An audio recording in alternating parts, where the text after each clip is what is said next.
ঝাড়গ্রামে রাজ্য সড়ক যখন অবরোধ চলছে তখন একবার মঙ্গলকোটের ছবিটা আপনাদের দেখাই। মঙ্গলকোটে গণ ইস্তফার হুঁশিয়ারি দিয়েছেন বিএলওরা। গতকাল বিডিও অফিসে এই নিয়ে স্মারকলিপিও তারা জমা দিয়েছেন। বিএলওরা অভিযোগ করছেন যে যত দিন যাচ্ছে তত তাদের ওপর কাজ চাপিয়ে দেওয়া হচ্ছে। শুনানির নোটিশ দিতে গেলে ভোটারদের হুমকি হুঁশিয়ারির মুখে তাদের পড়তে হচ্ছে, এমন অভিযোগ করছেন মঙ্গলকোটের বিএলওরা, এবং যে কারণে তারা বিক্ষোভ দেখিয়েছেন।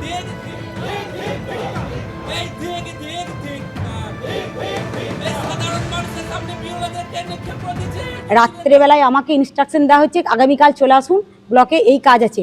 এসে ব্লকে ফর্ম নামিয়ে দেওয়া হচ্ছে, ফর্ম খুঁজতে দেওয়া হচ্ছে, ওই 1500 ফর্ম আমাকে নামিয়ে দেওয়া হচ্ছে, এসে খুঁজে বের করতে হচ্ছে। তারপর যে লোকটার 2002 এখানে নাম আছে, অথচ হয়তো যেমন একটা উদাহরণ দেয় অভয় চাঁদ, তার হয়তো তখন চাঁদটা ছিল, এখন চাঁদটা উঠে গেছে, তাই সেই ভদ্রলোকেরও হিয়ারিং হয়ে যাচ্ছে। এতে কি হচ্ছে, এতে পাবলিক একদম নাজেহাল হয়ে যাচ্ছে এবং আমাকে আক্রমণ করছে, বলছে আমাদের তো সবই ঠিক আছে, নাম ঠিক আছে, তাহলে আমরা কেন হিয়ারিংয়ে যাবো, কিন্তু মারবো এবার তোকে, আমাকে মারবে, আমার কোনো প্রোটেকশন না, আমি উইদাউট প্রোটেকশন ওখানে যাচ্ছি, আমাকে তো এরপর নিরাপত্তার অভাবে এরপর হয়তো আমাকে মারধর করে আমাকে মেরেই ফেলে রেখে দেবে। কাজ করতে আমি ভয় পাই না, কিন্তু কাজের উপযুক্ত প্রশিক্ষণ চাই আগে, আর এই এত অল্প টাইমের মধ্যে এত বড় কাজ করা যায় না। প্রত্যেকটি বুথের 25 থেকে 40% পর্যন্ত ভোটারদের নাম ফেরত আসছে, তাদেরকে হিয়ারিংয়ের জন্য ডাকা হচ্ছে। সেখানে 85 বছরের বয়স্ক বৃদ্ধ থেকে শুরু করে একেবারে 18 বছর বয়সের যুবক পর্যন্ত আছে। তাদের কাছ থেকে যে সমস্ত কাগজগুলো চাওয়া হচ্ছে 11 দফার, তাদের ম্যাক্সিমাম কাগজই কিন্তু তাদের কাছে নেই। প্রত্যন্ত গ্রামের অনেক মানুষ রয়েছে যাদের কাছে কোনো স্কুল সার্টিফিকেট নেই, ফলে তাদেরকে হয়রানির শিকার হতে হচ্ছে। যে সমস্ত বিষয়গুলো আমাদের অ্যাপের মাধ্যমে আসছে, যেমন লজিক্যাল ডিসক্রিপেন্সি, সেটার জন্য একটা নির্দিষ্ট কাজের তালিকা আমাদেরকে করে দেওয়া হলো।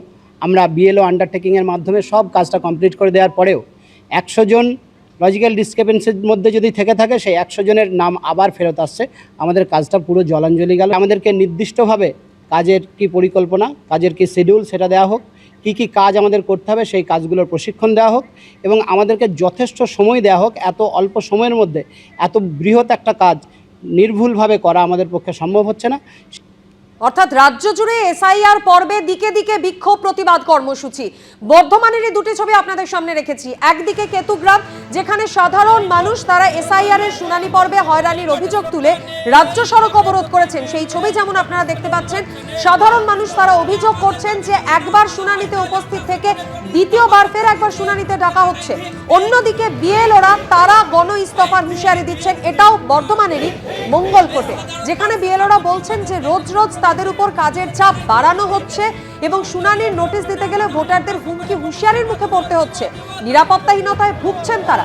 মঙ্গলকোটের এই ঘটনা নিয়ে ইতিমধ্যেই শুরু হয়ে গিয়েছে রাজনৈতিক চর্চাও।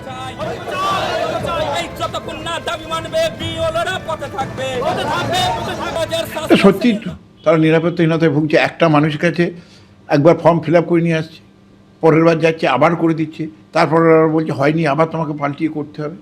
এটা যদি করে মানুষ, এখন তার কাছে এখন সবচেয়ে বড় সমস্যা এটা নিচ্ছে, আমি ভোটার লিস্টে আমার নাম থাকবে তো, আমি ভারতবর্ষের নাগরিক, ভোটি তো।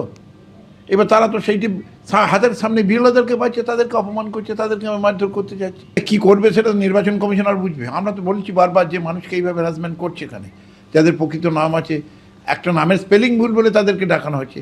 যদি ভোটার লিস্টে যেটা ভুল থাকে, আমি বলছি ভোটার লিস্ট ভুল আছে, সেই ভুলের দায়িত্বটা কার?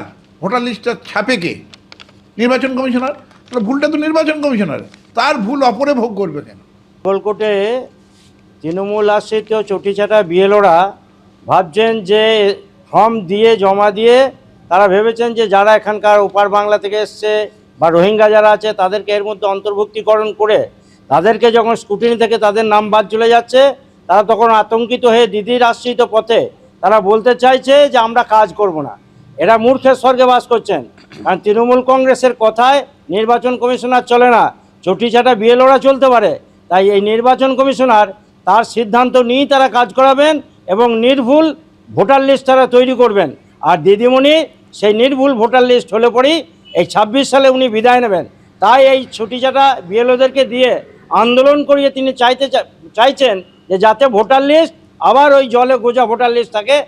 আইপ্যাকের অফিস এবং কর্ণধারের বাড়িতে ইডির তল্লাশি অভিযান নিয়ে ফের সুর চড়ালেন অভিষেক বন্দ্যোপাধ্যায়। এদিন কোচবিহারের সভায় তিনি বলেন, ইডিকে পাঠিয়ে তৃণমূলকে জব্দ করতে চেয়েছিল, নিজেরাই জব্দ হয়ে গেছে। অভিষেক বন্দ্যোপাধ্যায় ফের ইডির অভিযান নিয়ে প্রশ্ন তোলায় পাল্টা আক্রমণ শানিয়েছে বিজেপি। আইপ্যাকের অফিস ও কর্ণধারের বাড়িতে ইডির তল্লাশি অভিযান নিয়ে ফের মুখ খুললেন অভিষেক বন্দ্যোপাধ্যায়। সুর চড়ালেন ইডির বিরুদ্ধে। 10 দিন আগে দেখেছেন তো, ইডিকে পাঠিয়ে তৃণমূলকে জব্দ করতে চেয়েছিল, নিজেরাই জব্দ হয়ে গেছে। দেখেছেন?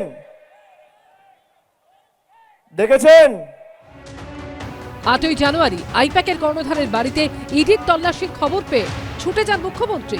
তল্লাশির মাঝেই সেখানে গিয়ে ফাইল নিয়ে বেরিয়ে আসেন তিনি। তারপর ইডি এবং মমতা বন্দ্যোপাধ্যায় পরস্পরের বিরুদ্ধে নথি চুরির অভিযোগের মতো মারাত্মক অভিযোগ করেন। আমি মনে করি এটা ক্রাইম, একটা পার্টি অফিসের, এটা প্রাইভেট অর্গানাইজেশন নয়। আপনারা সবাই জানেন আইপ্যাক আমাদের অল ইন্ডিয়া তৃণমূল কংগ্রেসের, এটা আমাদের অথরাইজড টিম, এবং সেই অথরাইজড টিমের কাছ থেকে সব কাগজ ছিনিয়ে নেওয়া, সব লুট করা, এবং কাগজ টেবিলগুলো পুরো ফাঁকা পড়ে রয়েছে। এই পরিস্থিতিতে ইডির অভিযান ঘিরে প্রশ্ন তুলেছেন অভিষেক বন্দ্যোপাধ্যায়। একদিকে আপনার সাথে ED, income tax, CBI, IT, সব কেন্দ্রীয় প্যারামিলিটারি ফোর্সেস, সেন্ট্রাল ফোর্সেস, আধা সামরিক বাহিনী, সেনা, সব। আর একদিকে মমতা বন্দ্যোপাধ্যায় আর বাংলার 10 কোটি মানুষ, দেখি কে হারে কে যেতে। মানুষ ছাড়া সব বিজেপির, আর শুধু মানুষগুলো তৃণমূলের। জিতবে কে? বলছে হাওয়াই ছুটি। যতই নাড়ো কলকাঠি নবান্নে আবার, যতই নাড়ো কলকাঠি, যতই নাড়ো কলকাঠি। এই আবহে অভিষেক বন্দ্যোপাধ্যায় ফের ইডির অভিযান নিয়ে প্রশ্ন তোলায় পাল্টা আক্রমণ শানিয়েছে বিজেপি।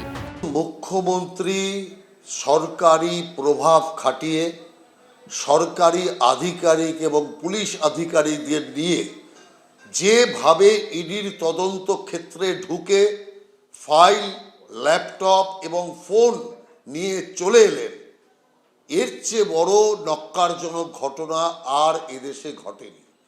কি এমন বিরাট মুখ্যমন্ত্রীর ফেঁসে যাওয়ার বিষয় ছিল, তার পরিবারকে বাঁচানোর জন্য এত বড় মরিয়া চেষ্টা কেন তিনি করলেন, সবাই সেটা সহজেই বুঝতে পেরেছে। এই চাপানুতরের আবহে বুধবার কলকাতা হাইকোর্টে আইপ্যাক কাণ্ডে ইডি তৃণমূলের জোড়া মামলার শুনানি হবে। সুমন ঘরাই, শুভেন্দু ভট্টাচার্য ও দীপক ঘোষের রিপোর্ট, এবিপি আনন্দ। এবিপি আনন্দ, এগিয়ে থাকে, এগিয়ে রাখে।